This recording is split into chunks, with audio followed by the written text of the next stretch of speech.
Good morning, everyone. It is the 3rd of June. Hold on, I'm letting my tech know. It is the 3rd of June, and you are here for a Google Classroom session, beginner Google Classroom series session. I put the link in the chat notes. I'm putting you guys all into Brady Bunch mode, my favorite mode for you, and then I'm going to open the chat up. Awesome. So, I got stuff kind of flying in different places right now, and I'm not sure why. I'm gonna try. All right, here we go. Thank you. I have been, oh, yes, guys, I will absolutely, you know what? I'll send it to all of you so you all have it. Good morning, everyone. I'm really sorry for that little snafu. All of a sudden, we lost internet here, so I had to restart my machine, and I'm running on my hotspot.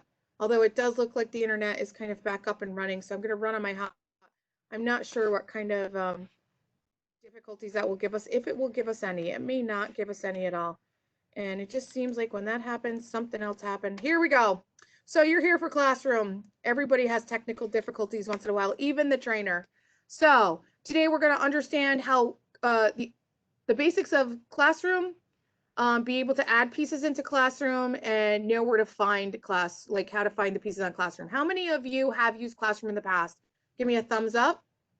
Okay. Anybody total beginner, just wave your hands if you're a total beginner to Classroom.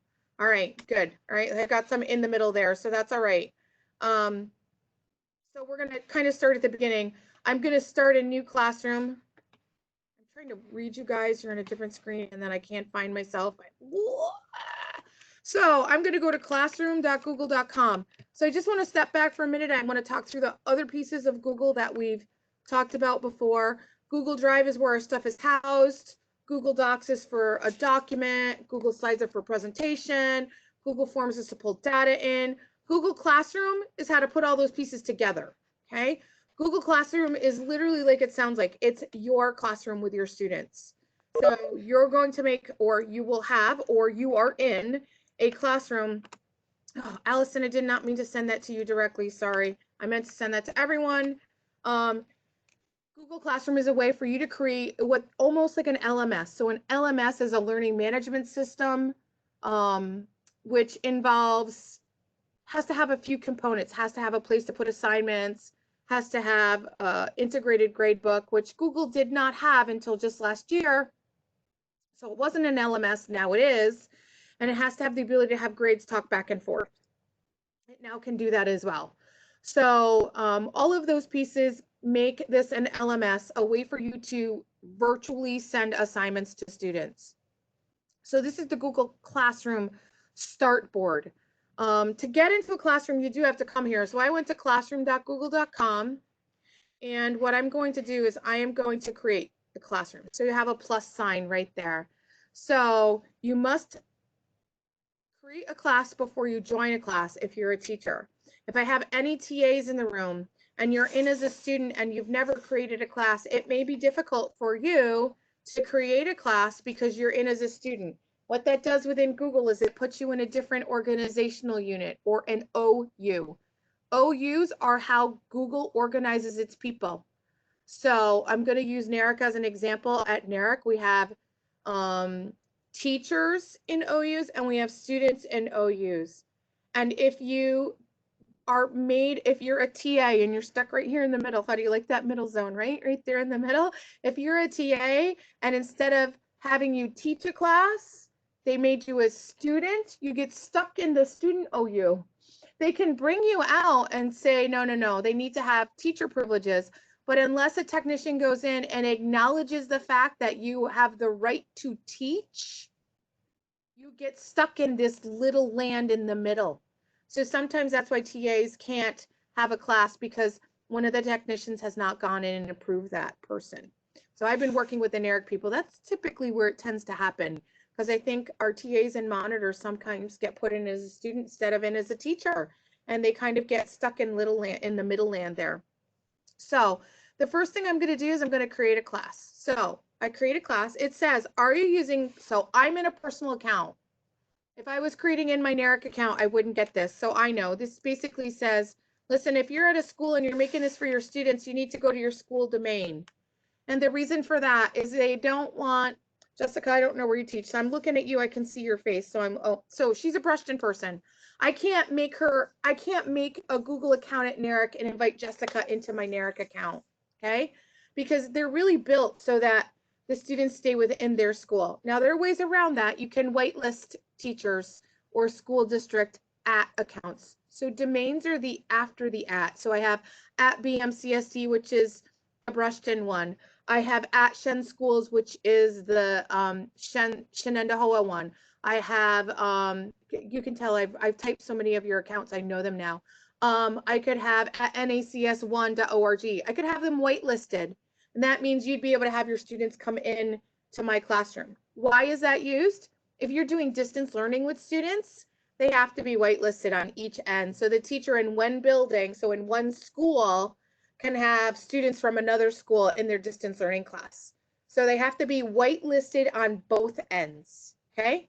So that just is how that works. So you can do it, just you, the teacher, can't do it. That's what we call a GD admin, so a Google domain admin, not the other kind of GD we sometimes think about, right? So it's the Google domain admin's job to do that, and you have to kind of explain to them what you need done. Sometimes they'll look at you like they got 3 heads, but so that's really important. So Margaret, you're right. Right now, NARIC does not share grades with Google. So you never really share grades with Google. It's the other way. Google shares grades to SchoolTool. And actually, NARIC does have some people that are doing that. I'm not sure that, I would say NARIC shares, facilitates that for other districts so that you can have that conversation. It's not as easy as it sounds. It sounds really simple. It's not quite that simple. So anyway, that's the bigger conversation. I'm going to create a playground here, okay? A playground, and we're going to call it Playground 2020, because I'm going to, you know what? I'm going to call it the Pan Playground, as in pandemic playground. I'm going to use this all summer. I need to have one. So I was just talking with somebody. I need to set up my Google Classroom. So oh, you're told you could not do it. Well, there you go, Margaret. So, oh, CRB can't. Yeah, you're right. CRB can't because they haven't set it up yet. Right. It's a one-way conversation, just so you know. So it's never, if you do set up this integration back and forth, it's not a two-way conversation. You can't make SchoolTool talk to Google. Google talks to SchoolTool. I almost think it's not worth it. That's my personal thought process. Okay. So Margaret, we could talk about that another day. So here is my Pan playground that I've all set up. See how quick that was? I now have a Google Classroom. Oh, it's all done. Let's do layout. Over here, the hamburger on the left-hand side, the 3 slashes, 1, 2, 3, that's called the hamburger. That is going to give me access to all of my Google Classrooms that I already teach. So I also have classes, calendar, what I'm teaching, what I'm enrolled in, and my archived classes are down there. In Google, in Classroom, we don't throw out classrooms, ever. You don't delete them. Because remember, in your domain, your stuff that's in there never counts against you. You don't have a size limit. So if Bethany's teaching a class this year that she used for the end of the year with her students in Google Classroom, she'll archive it at the end of the year. And the reason you do that is because you can pull assignments from your classes from previous years. And that is super valuable, right? If you delete it, you can't do that. So I actually can pull the entire assignment and all the materials right on over, right? And it'll say, do you want new copies? And you say, oh, yeah. And you don't have to reinvent the wheel. That's like a hallelujah, come to Jesus moment right there, right? Because it's less work that you have to do. Okay, so name of your class, stream. The stream, think of a stream, think of Facebook. It's where the latest and greatest comes in. One of the biggest mistakes that I've seen teachers make is they put everything in the stream. And I'll show you what that looks like in a few minutes. The next one is classwork. Classwork is where you put your class work for your students. Boy, that makes sense, right? I mean, that's pretty intuitive. People, you're gonna assign your people in here so your people can come in and they can be students within your classroom here. Then this is where your grades will go. Now there's nothing here because I have no students and I have no assignments. So that's all good. So we'll come back. Settings. Settings are important because we're going to make some changes in here in a little bit. These are settings for this page and this page only. If you happen to notice when I was in the hamburger and over here down at the bottom there's settings, right? the bottom of the hamburger, those settings are for all of my classes. I can change settings for all of my classes in there. And that's kind of important if you're teaching more than one class. If you're a TA who's in 25 classes and you don't want all the emails that are coming to you, you go to settings for all of your classes. It's over there. You can turn things on and off. And then I have the waffle. So that's pretty easy, right? All of those pieces. Let me go back to the stream. So this is our header. We've seen headers before. We know how they function. So I am going to select a theme. Here we go. Lots of themes will come in. You know, it looks very much like, well, maybe lots of themes will come in. We may be stuck with the header that we have because I am using my ooh, there we go. Lots of themes in here. I'm going to pick an other, and I'm going to try to find a techie one. Oh, there are no techie ones. Okay, this one will work. Right? I'm going to click that one. Perfect. So there's my theme. I can also upload a photo. So we all know how to do that. It'll give me the upload screen. It'll say, where do you want to get it from? Upload from my own computer. I can pull it in. That's pretty easy. So this space right here, streams are really for announcements. So I'm going to write an announcement. Good morning, everyone. I hope your day has started better than mine. How do you like that? That's a reality. Total internet crash. Phew. Have any words of wisdom? Have any words of wisdom? Right? Okay, so this is like, I would be using this area right here to put announcements to my students, kind of tell them how the day is going, right? I'm gonna push this out, right? This is pretty simple. So there, I just typed an assignment announcement in there. You notice this popped up because I could push this this announcement to all of my classes. I could also just push it to a couple students. Well, I don't have any yet, so that's okay, right? And I could also add things. So let's look at the add parts. I can add something from my Google Drive, so that'd be anything that sits in there. I can add a link, so that would be like a website. I could add a file. Difference between a file and a Google Drive component, file would be something that's sitting on my computer. So I could actually also add like Word and PowerPoint, anything that's here, a PDF, anything I have on my computer, okay? And then I could do a YouTube. So the difference between a YouTube and a link would be to a web page, and a YouTube would be to an actual video.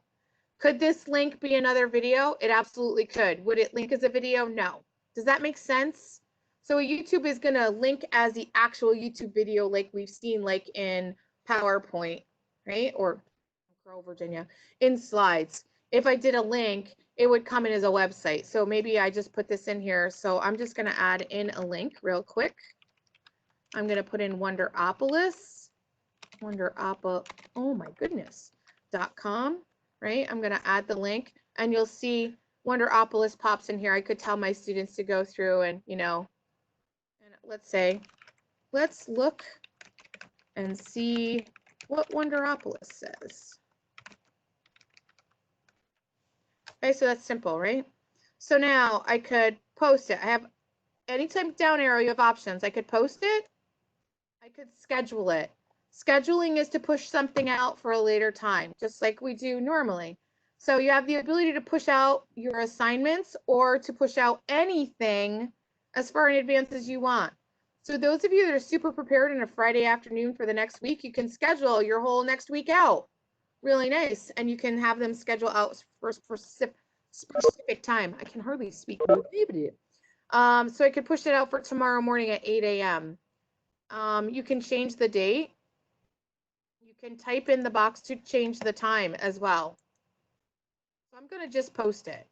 And it posts right here. Pretty simple, right? Easy enough. All right, so simple. You can see that I've allowed class comments. So there are 3 ways that you can control what your students do. You can either not let them say anything. So that would be you're the only person who can post and comment. You can allow students to comment, or you can allow students to post and comment. That means if you allow students to post and comment, they would do it in here. Where do I find that? If I want to make changes to what I'm working on, I want to do that within settings. Here's my settings. And they are sitting right here under general. There's not many things to really worry about as far as my options. So right now it's set to my students can post and comment. That is the most free. I also can have students can only comment. And then I have only teachers can post and comment. So if I was going to do this at the beginning of the year and I was teaching in an elementary setting, I would start with only teachers can post and comment to kind of start the process through with my students about learning how to use Google Classroom. And then as I felt like they were progressing pretty well, I would move into students can only comment. And then as they were handling this very well, I would then go to students can post and comment. So it's like a slow progression through. So what happens if you have bad children? That would never happen, right? I don't have to save anything. Let me save it so you can see what happens. So nothing's going to really happen, but you have to have, if you make a change, you have to save it in that corner. Okay, so that's kind of what I'm explaining. If you have bad children, you have the ability to mute just one person. You don't have to mute the whole class. You don't have to turn everybody off. And I'll show you what that looks like in another account. So that's pretty easy, right? All of that's pretty simple. Classwork, let's go here next. So what kind of things can we put into classwork? I need a little coffee. What can I put in classwork? So I can create, and basically you can create assignments and questions, use topics to organize, and then order the way you want to see it. Okay, that all makes sense. So I can create, these are what I can create. I can create an assignment. I have Kami installed, which gives me a Kami assignment. You may not have that option. I have Kami installed. So a quiz assignment, a question, material, reuse post. This is what I was talking about before, Bethany. You got really excited about reusing something. You don't have to reinvent the wheel. I'm going to do all of those and topics. So I'm going to start with assignment. So the first thing I always like to say is when you write an assignment, do not call it a Wednesday assignment because we have 40 Wednesdays in a school year and that can be super confusing. So use some kind of naming convention. It's kind of hard right now to use a naming convention because we've kind of fallen in at the end of a school year. But so for today, I'm going to use June 3rd, right? I like the date because it's simple. I know when I created it. Most times I do them with a date that looks like this, 6.3.A. So that would be my first assignment of the day. I was just texted, she could not get onto the link. I'm not sure why she couldn't get in. I don't have anybody waiting to come in the room. So sorry, Suzanne, I'm not sure what's going on. It's my room. It's open all the time. If you have her try one more time, I am recording it so she can get it afterwards. Sorry. Oh, there you go. Glad I could help. Glad I could help. I didn't do anything. I like those kind of problems. Okay. So, I like a naming convention. I tend to use the date because it's a little easier to run with and it's easier to know where we are. And also I use like the date and then I do a .A because if this was my first one today, elementary teachers, that's really important for you because you may have an ELA assignment and a math assignment. You got to label them somehow because it becomes a hot mess for kids. And I'm going to step back for just a second. If you've never used it and your kids are unsure of it, it's hard to handle. But I want you to think about a parent who has 3 kids. One's in elementary school, one's in middle school, and one's in high school. That high schooler could have 7 Google Classrooms. That middle schooler could have 7 Google Classrooms. And that elementary student could have 1, probably more. That parent is dealing with at least 15 Google Classrooms, and every teacher is doing it a little different. We need to, so Colleen is shaking her head up and down. I am speaking her love language right now. She gets it, right? That's the reality.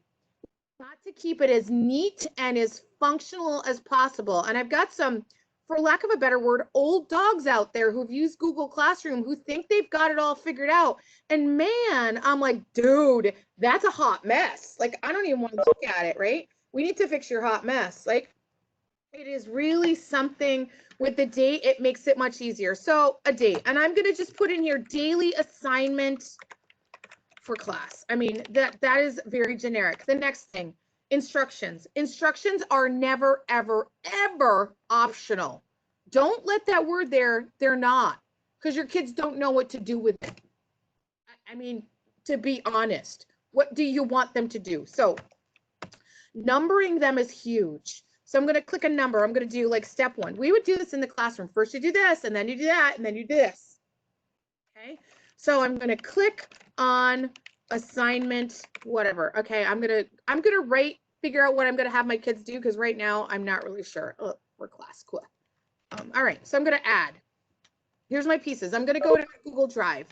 The thing that I find to be the most valuable for me and the easiest to function with is I am going to go into my recent, because it's going to pull the things I just worked on. Now that makes sense, right?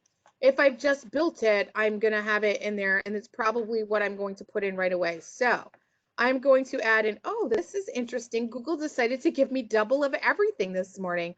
Awesome. Okay, so I'm going to add that document in. So once I add the document in, this is the slide presentation, I have 3 options, and they are right here. Students can view it, students can edit it, or make a copy of it. So this is the make or break spot, my friends. If you don't do it right here, you can't fix it. Wah, wah, wah. Okay, so here's the difference. Students can edit. Can you still see me, by the way? Because I've lost my little face somewhere. Okay, good. Students can edit, or, students can view. It's the equivalent of a PDF, right? I don't have to make my document a PDF. If I only give them view rights, they can only read it. I got lots of my friends who go out and they turn their docs into PDFs. We don't have to do that, because if we just give them view option, that's all they have. So students can all view it. They're all reading one piece of paper. Like you've got it on the smart board, they're all going to read it together. That's the first one. Students can edit a file. Students are all writing on the same exact piece of paper. There are times when we want that, right? We want one document for us to kind of record everything onto. That makes sense sometimes. The last one is students, or make a copy for each student. This is me standing at the door with multiple pieces of paper. I've made copies for them, and I hand them out as you come in the room. You each get your own pretty little copy, right? They all make sense. It's just, when do I use what? So in this one, I'm going to make a copy for each student, because I want everybody to have their own copy. Now, they may not be submitting back to me, but it may be something, it's a reference document, or it's something I want them to all have their own copy so that they can do whatever they need to do with it. Does that all make sense?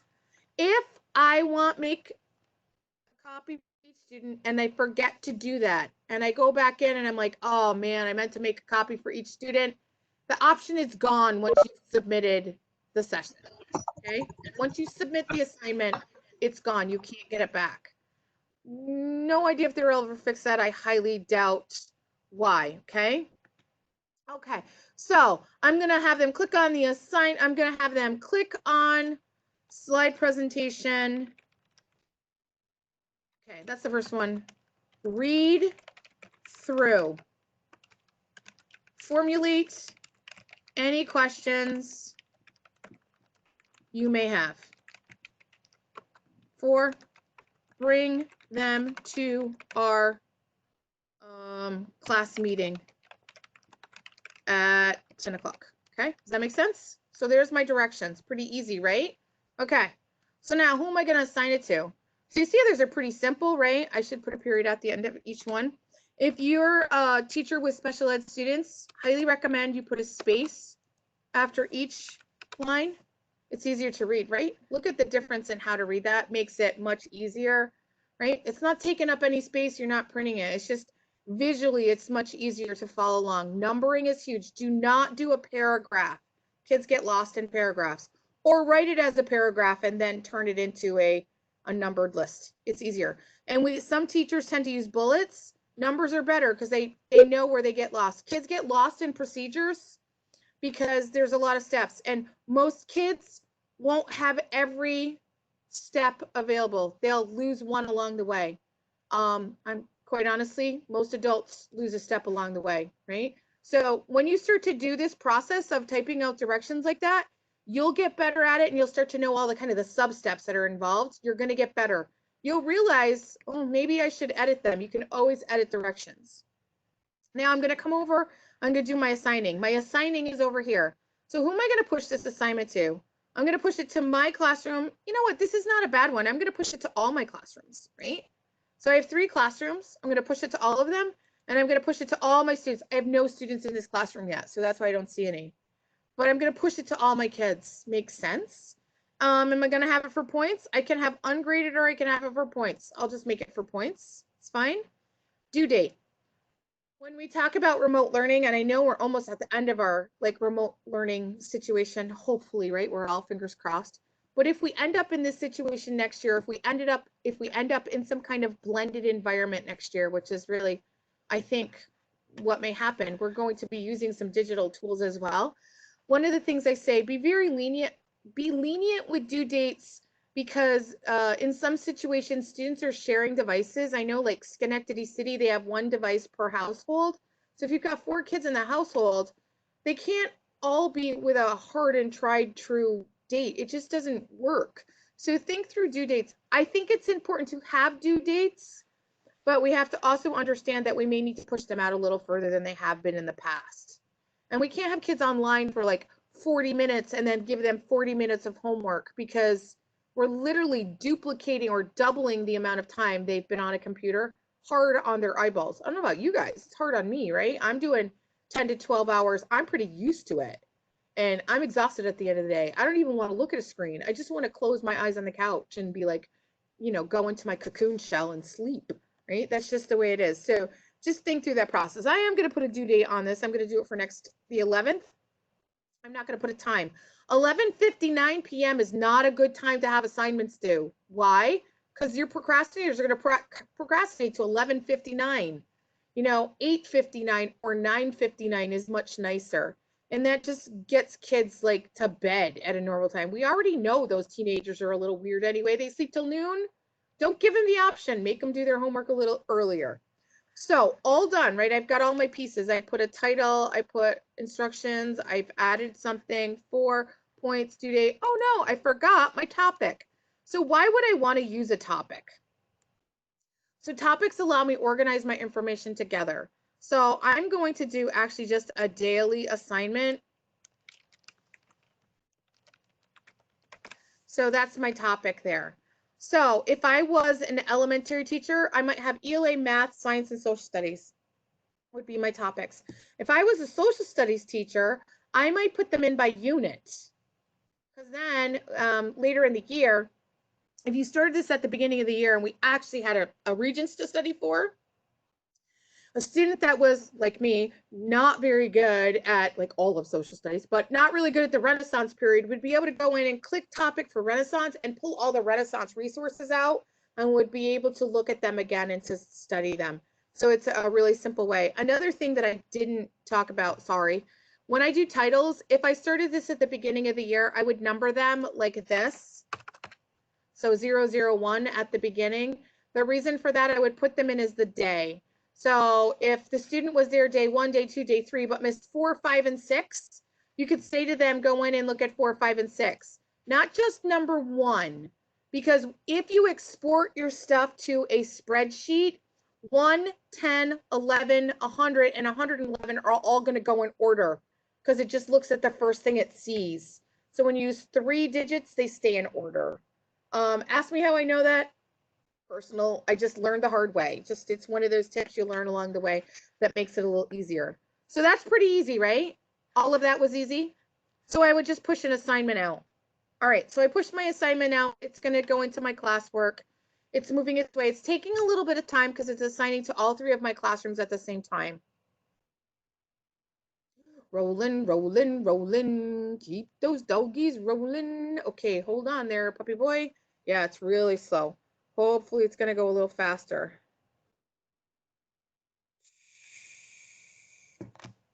All right, hopefully a little faster. Oh, Lord have mercy. Oh, there it goes. Woo!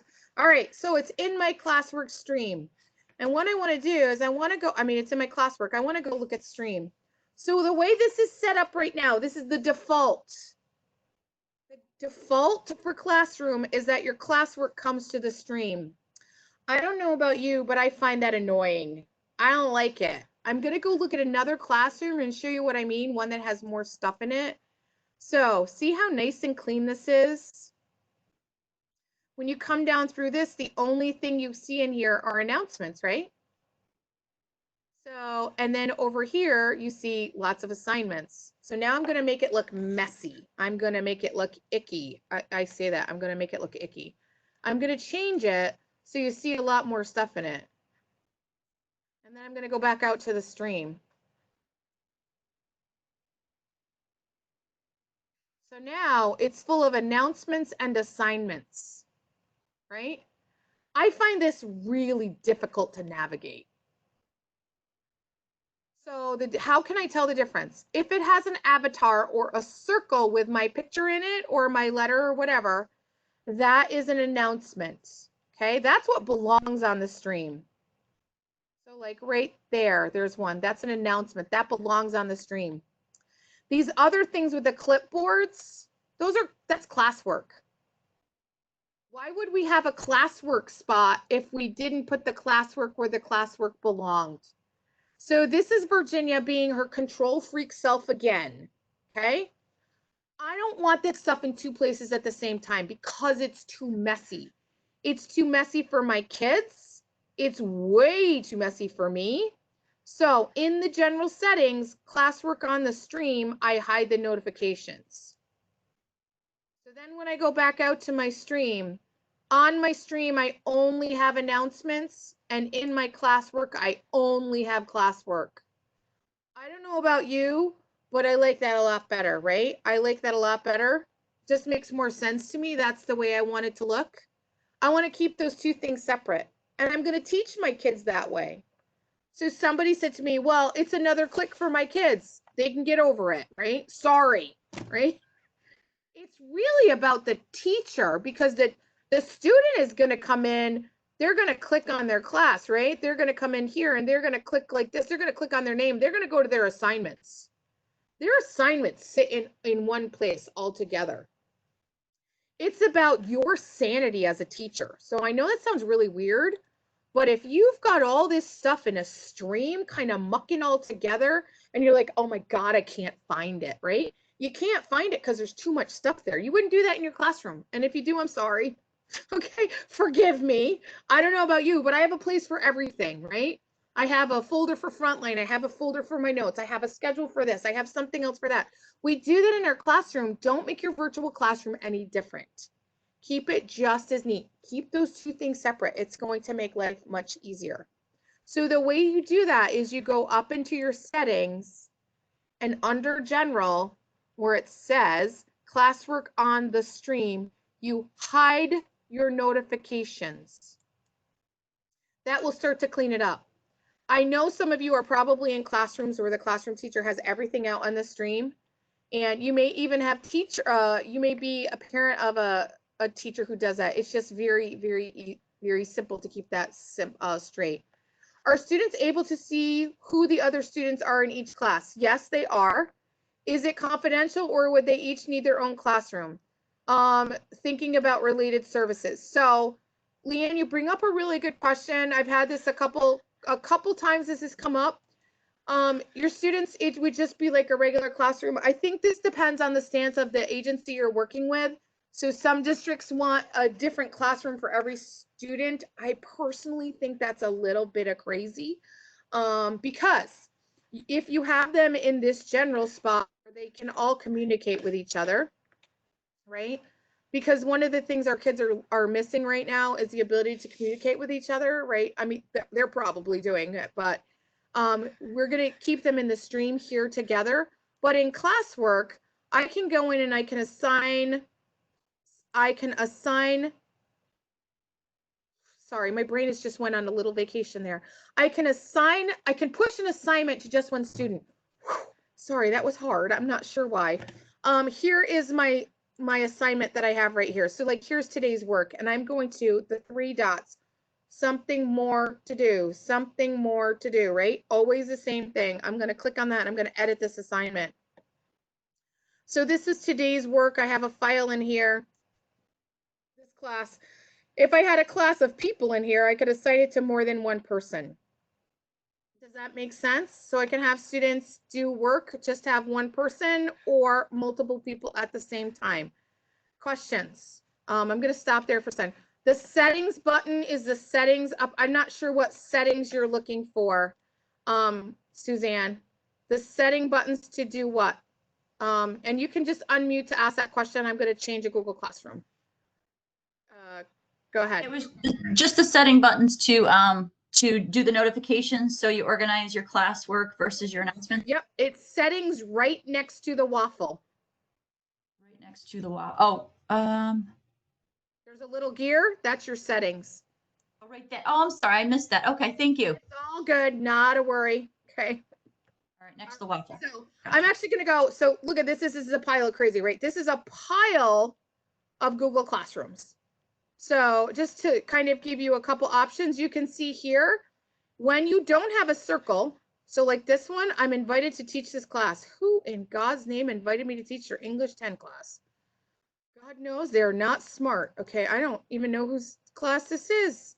Oh, Mrs. Okay, that's why. All right, somebody invited me in. All right. I can co-teach in a class. That's what that was just about. I'm gonna go look at that one. This is a teacher was building at some point, right? So invited me in, and I am a co-teacher in the classroom. See that? I can co-teach in any CRB classroom. When I'm at Salmon, I can teach at any Salmon classroom with my Salmon email, and I can be a co-teacher at Brushton with my Brushton email. I have to have an email that's very specific to that district. I have lots of those emails sitting out there, so I can always be a co-teacher in a classroom. So what that means is I would have the ability to look and see what's going on in that room. It's pretty simple. So I'm going to go back out to a different one. I have lots of people made me co-teachers. I'm trying to find one that's mine. Oh, there it is. Okay, I have 5 students in this classroom. So in this classroom, you can see that my stream is clean. I have lots of classwork out here. What I'm going to do is I'm going to go out and I'm going to push an assignment out to just one set of people, right? So I'm going to create an assignment. And I think, Leanne, this is going to kind of answer your question. I'm going to write an assignment. It's going to be 6.3.a for this class. And I am going to call it assignment 1 for today, all right? Please create a Google Doc and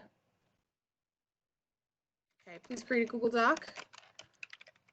Review your EOY plan. That's going to be number 2. So I should put numbers on because I told you to do that. And then I didn't do it myself, right? That was silly. 2, can always edit it. And 3, submit through Classroom. Okay, so this is a little different, right? I wrote an assignment and I didn't give the students a Google Doc to work with. So for my teachers of older students, you don't always necessarily have to give them everything, right? They're old enough to make their own documents. They're old enough to save them. They're old enough to submit them to you. They can do all that work themselves. We don't need to feed them everything. Quite honestly, I think, but if you've trained them the right way, 3rd and 4th graders are able to do this at the end of the year. Okay, they have that ability. There are times you want them to use your format. There are times it's okay for them to give you back their own format. Leanne, I'm going to come to that. Yes, just a second. I'm not giving them anything that they need. So, but what I'm going to do is I'm going to just assign this to one student in my classroom. Okay, so you see I have all of them. So I could push this and I might assign this only to Colin. So I'm going to push this assignment just to Colin. So Leanne, I think this kind of answers your question about, can I push individual work to my students? Absolutely. Simple. So best way to add aides who will be working with students, add them in as co-teachers. You can have up to 20 teachers in a classroom. Okay. Add aides as in co-teachers. All they're going to do is look at assignments. Share my classroom screen. So it's not sharing your classroom screen. It's actually sharing, you would be sharing your screen and you would have classroom open. But remember, your view is different than a student view in classroom, so I'm not sure that would be valuable. Teacher view is different than a student view in classroom. It has a little different look. Not so much the stream and not so much the assignments, but the student view looks very different. Okay, best way, okay, so let me continue to work. Are we all good with this? This is pretty easy, right? This push through that way? All right, let me, I want to look at my notes because I didn't even look at them for the whole session.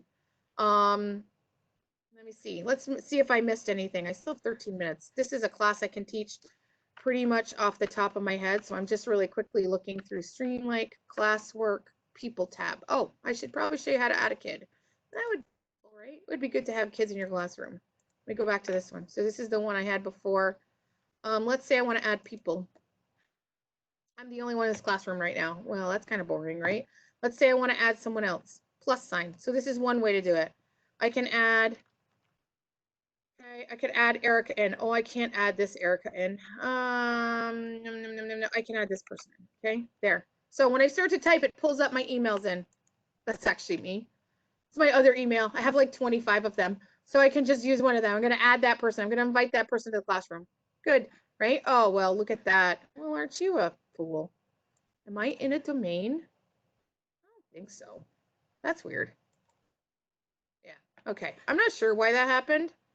So I can add a person that way. The other way, on your stream, remember the plus sign when we first came in? If I go back out to classroom,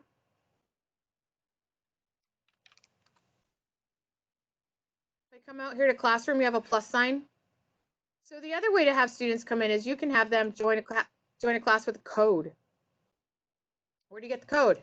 The code sits right here. So if I was a classroom teacher, if I was a teacher at the beginning of the school year and I knew that I wanted to make sure all my students were in my Google Classroom, I'd create it at the end of the summer. I get my kids ready. My kids would show up to class and they would get their devices open. We would get them in, all blah, blah, blah, all that kind of stuff. And then I'd take them to Google Classroom and I would have them push this code in and I'd have them enter your classroom. That's how they enter the classroom. Number one, I would know if it worked. So lots of teachers push this as homework assignment. No, I would never do that. Here's my reason why. One of those little duffs is going to tell me it doesn't work. And I'd be like, well, bullpucky number one, it sure does work for you. And I want to make sure it works. So I'm going to watch you do it. Okay. Yeah. I am like, I don't trust anybody. And Gina's laughing, but right. Nope. I worked with those little duffs. I know, right? I would be like, I'd be making them do it in front of my face because then I know they know how to do it.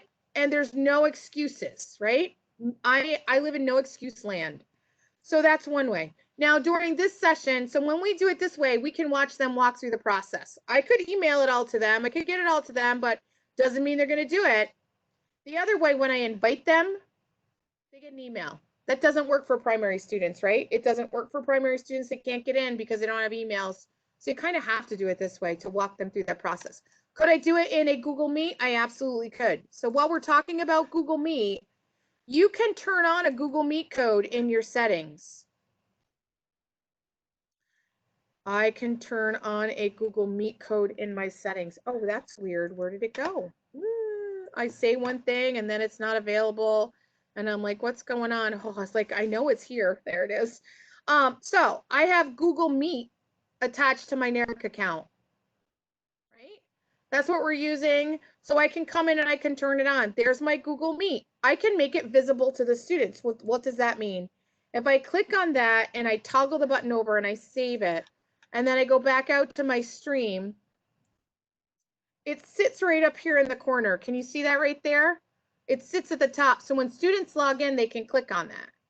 So you would just say to the students, we're going to have a meet at 10 o'clock, go to classroom, click on the meet, right? So they'll come in and they'll click at that. They'll click right on that. When I click on that, it's going to automatically load a Google Meet up. Now it's not going to, I think it's going to try and my computer's going to be like, yeah, no, you're running on your hotspot. You're right. I'm running on my hotspot. It won't let me do that. So that's the way to do that. Now, in some school districts, we've had students who have been misusing their Google Meets. That's a nice way to put that. They've been going in afterwards, right? So here's the trick of how to fix that.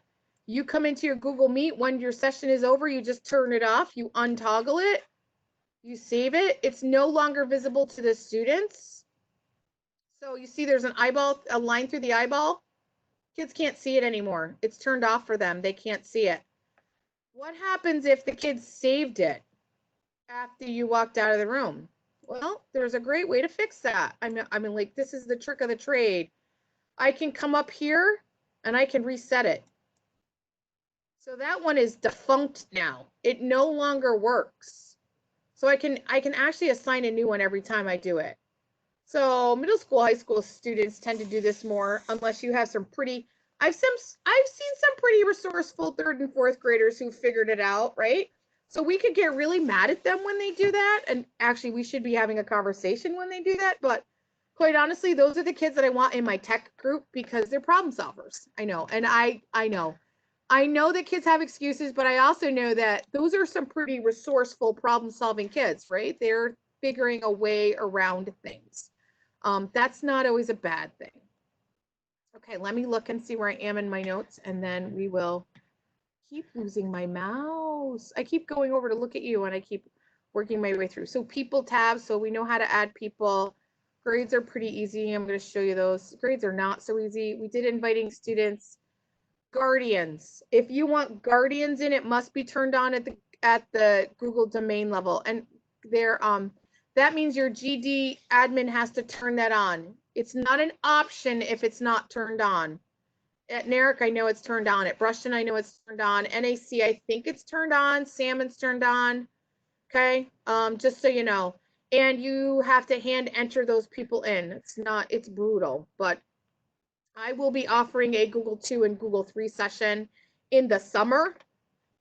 Google Classroom 2 and Google Classroom 3 in the summer if you want more details on that. Just kind of making sure we've done content. The only one I added was an assignment because I know that you're smart enough and you can figure out all the other pieces, right? Here's the information about assignments. Can view, can edit, can make a copy. Pretty simple of each one. There is an article down here that is worth reading by Alice Keeler. Trust me. She's the queen of all things Google, to the point, she's the queen of all things Google Classroom, to the point she wrote the book. Like, she literally wrote the book, 50 Ways to Use Google Classroom with Your Students. Is like a bestseller. Like, I'm not kidding. Like, she wrote the book. Her stuff is the best. There's really good stuff in there. I would recommend, checking her out. There's some other pieces in here. Do you want a due date versus no due date? We've talked about the basics. I'm not going to worry about reusing posts. Quite honestly, you'd be able to figure out reusing posts. Sorry that assignment is in there. This is a video. Let me just see, because I don't remember what it is. Sorry, that's my bad. I don't think it's going to play. I don't have enough power to run that. Submitting assignments, that's embedded in there. That's a really good thing for your students. You may want to take that link. If you right click on it, you will get the link for that video, because that's about how to submit assignments, because we'll have kids that don't submit assignments correctly. That's a great video on that. Just share it with your students. I guess a couple tips and tricks that will be helpful. When you're out in your classroom setting, if you have more than one, oh, here's a really good question. And I will show you that in a second. An overview. So Susan, to do parent overviews, guardian invites have to be turned on, and then parents opt into a guardian summary. You can't make them get a guardian summary. You can hope they do it. There's two kinds. She's shaking her head. She gets exactly what I mean. Two kinds. There's an overview one, which is weekly. If you sign in with a non-Google email, like a Yahoo email or a Time Warner Cable, that's what you get. If you sign in with a Google email, you have the option for a daily or a weekly. So if students, you're muted, so if you want to ask me a question. Students, if Weekly is what I'm looking at for an overview. So just to give parents an idea of what we're going to be doing during the week. Yeah, so it will also show them the back stuff. So the stuff that they owe and stuff that's in there. So you have to have Guardian turned on, and then you have to hand enter them. Sorry, there is no other way to do that. You have to hand jam them in. One of the other things is when you're naming your classrooms, This is super important, and it seems like it doesn't matter, but it really does. When you are labeling your classrooms, please don't call it math class. Here's why. Because if you have a TA that's in your room and they're in 20 classes, it's really hard for them to know which one they're in. And it sounds so stupid, but it really isn't. It's one of those simple things. And a lot of administrators during this time have been added to every classroom as a co-teacher, not to watch the teachers, but to watch the students that are coming in, right? So the teachers weren't having to do it. So I had an elementary teacher contact me. He's like, oh my God, I have 38 teachers and some of them have 2 classrooms.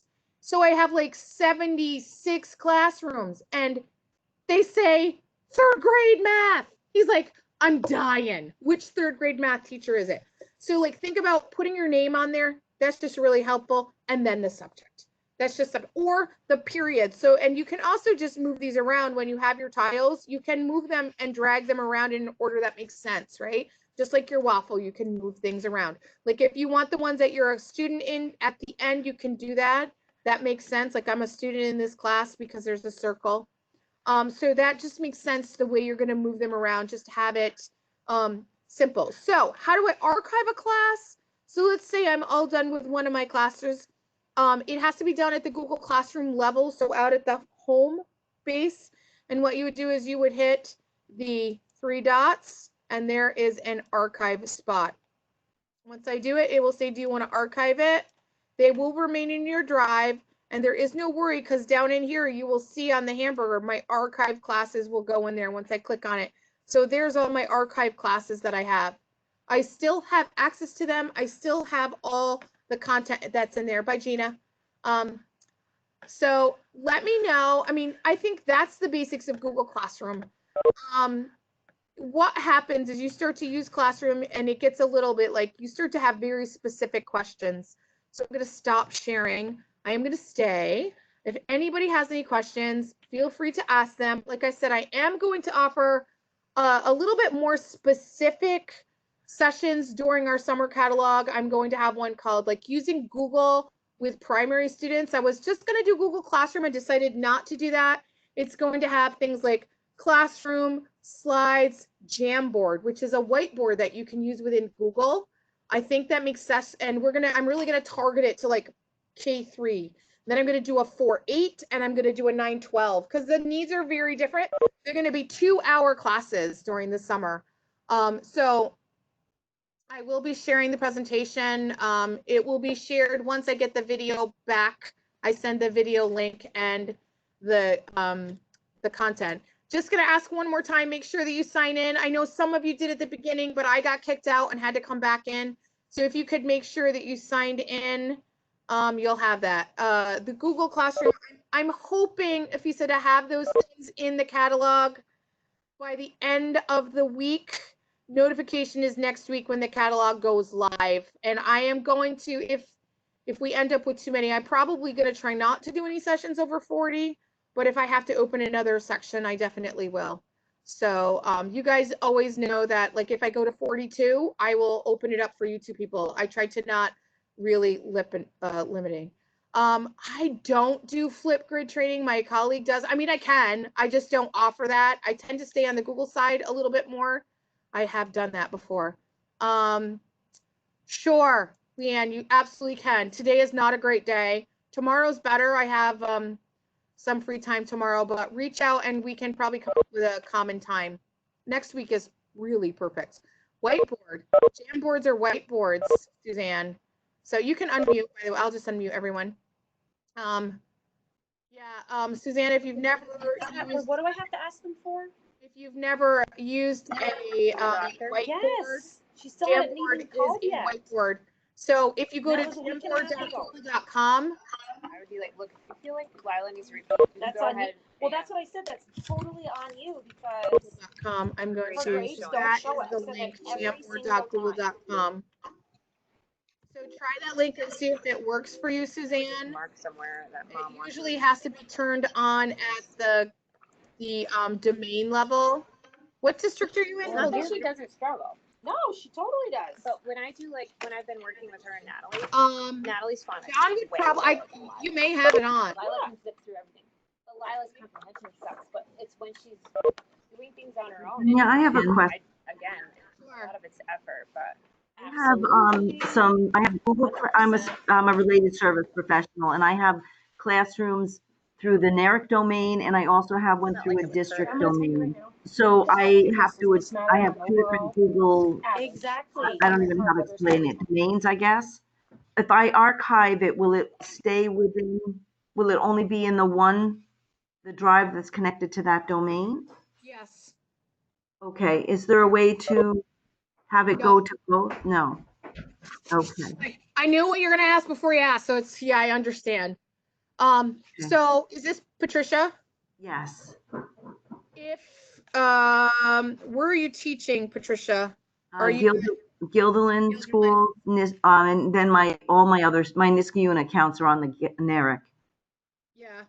I would ask Guilderland's Google admin if they would whitelist your NARIC account, and then you'd be able to add your NARIC account into the Guilderland classroom. Okay. That's a Okay? great idea. Because that way you wouldn't have to go back and forth between it, and you could be in either. It would just make it a lot easier. Sure would. Okay. And there's no way to, okay. All right. Yeah, I guess that answered my question. Thank you. You are wonderful. Great teacher. Great. Thank you very much. Appreciate All that. right, thank you. Yeah. Bye-bye. Bye-bye.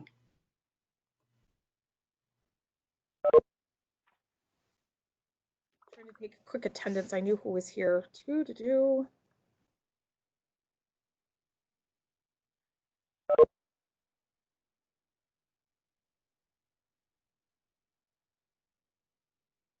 Questions? Anybody else have any questions? So confirmation of training is once I do attendance. I don't do attendance, Suzanne, until I get the video back. Okay. I send it out. I do that like all in one sweep. Okay. It just makes it a little helpful. So I am offering a full foundational series in the summer too. Basically going to be all Okay. again. Just if you want to know, I mean, you guys can take those and that may be helpful. If Jamboard works for you, what grade level do you teach? It's high school students, but they're community skills kids. So they have developmental disabilities or autism. So, Yep. but we go out in the community, we do stuff. So I have to kind of teach to their level. I have a teacher, actually, it's the primary, I'm the secondary. I do mostly the community stuff with them, but we have to bring the community in. So like I usually set up field trips for them, you know, and we have information about jobs and in the community and work skills and those types of things. So that's my role on my side of it. I don't do the English, math, and you know, that type of stuff. It's more of the life skills and the community type stuff. So I'm just learning it. I'm actually the transition counselor at Shen. So my role for summer is very different than it is during the school year, but because I work in the summer program, I still want to make sure I do the best that I can to educate my students, and I need to learn this technology. So Okay. Yeah, that may be an option for you, those 101, and I think we're going to call it Foundational 101 Google series. okay. One of them is, and I'm going to do them at 8:00 in the morning. I know it's brutal, but Okay.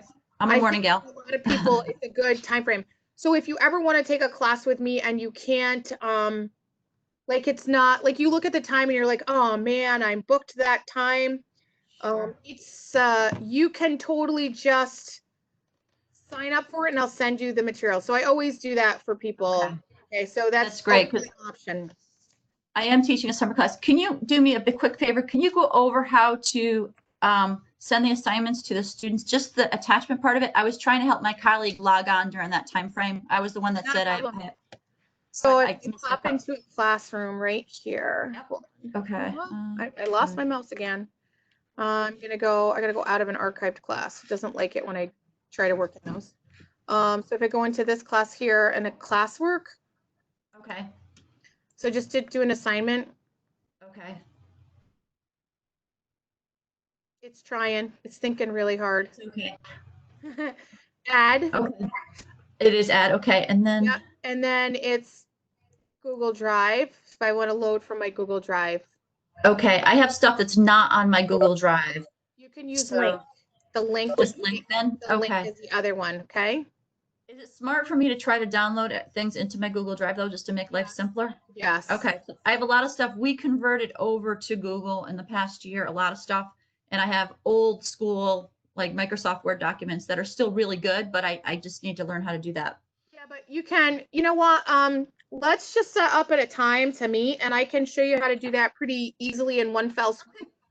What do you have for time that's available? I have, well, I don't know if you're available tomorrow at noon. No, I'm teaching tomorrow at noon. Okay, nope, that's fine. How about, Tuesday at, let's see, Tuesday at 9 or 10? Let me look, quick. Move. I want my there. I'm like, I'm trying to move my calendar. It won't go. That's funny. Tuesday at 10 would work great. Okay, or 11, actually at 11, because I'm just following up with some parents and some students, but it's via email, so I can kind of, I have wiggle room. There's no meets that morning. 6/9 at 11 o'clock. And I'm going to send you an email invite with a room to go into, just kind of like this, okay? Yeah, no, I appreciate that so much. Like I said, I'm not a teacher per se. Like I said, I'm a transition counselor, so I usually hook up the kids with Access VR and, with OPWD. So I literally am in 101 class here. I joke with my coach. I joke with my co-teacher who's a lot younger than me. I said, old gal learning new tricks here, but I'll do my best. That's an easy fix. Yeah, absolutely. So just put together a set of questions and we'll just work our way through them. All right. Thank you so much, Virginia. I will plan on getting that link from you and I'll see you Tuesday at 10. Okay, not a problem. Thank you. Welcome. Bye-bye. Bye, Leanne. Hey, do you want to set something up now or do you want me to email you? No, yeah, tell me what time works for you. What day are you thinking? I love when people say that. You have to understand. So if I open my calendar up, you guys would be like, oh my gosh. But I've been teaching 3 classes a day for like 12 weeks. So I'm like, as of next week, I'm down to 1 class all week. So I'm like, wow. Okay. Okay. So, do you have anything Monday? So I have but it's at the day, and I have my evaluation at one point during the day. So it's not too major. So tell me what you need. So I'm pretty flexible anytime before noon on Monday. My Monday mornings are pretty clear. So I can do that. Really what I'm looking for is to kind of pick your brain about, I had purchased a program I had been using called teletherapy. I had been using that for a bit. There's a lot of flaws and I'm paying for it and it's driving me crazy. So I am providing services this summer, so I'm really just looking to gain some knowledge about what my options could be to, I'd love to know a little bit more about the Jamboard piece. And just, is there a way, from what I'm understanding, there's not, but maybe is there a way for me to present on a meet so that the child could interact with me, which I'm thinking Absolutely. I'm thinking what I've been told in the past is no, there's no way they can, use their mouse and there's no way. And I was like, okay, well, it's a little bit. So I'm not sure who's telling you that. So absolutely, because if they have the options turned on, and we'll have to check and see, but students can present in a meet. You can give them that option. Okay. So, district may have made a decision not to allow that. Okay.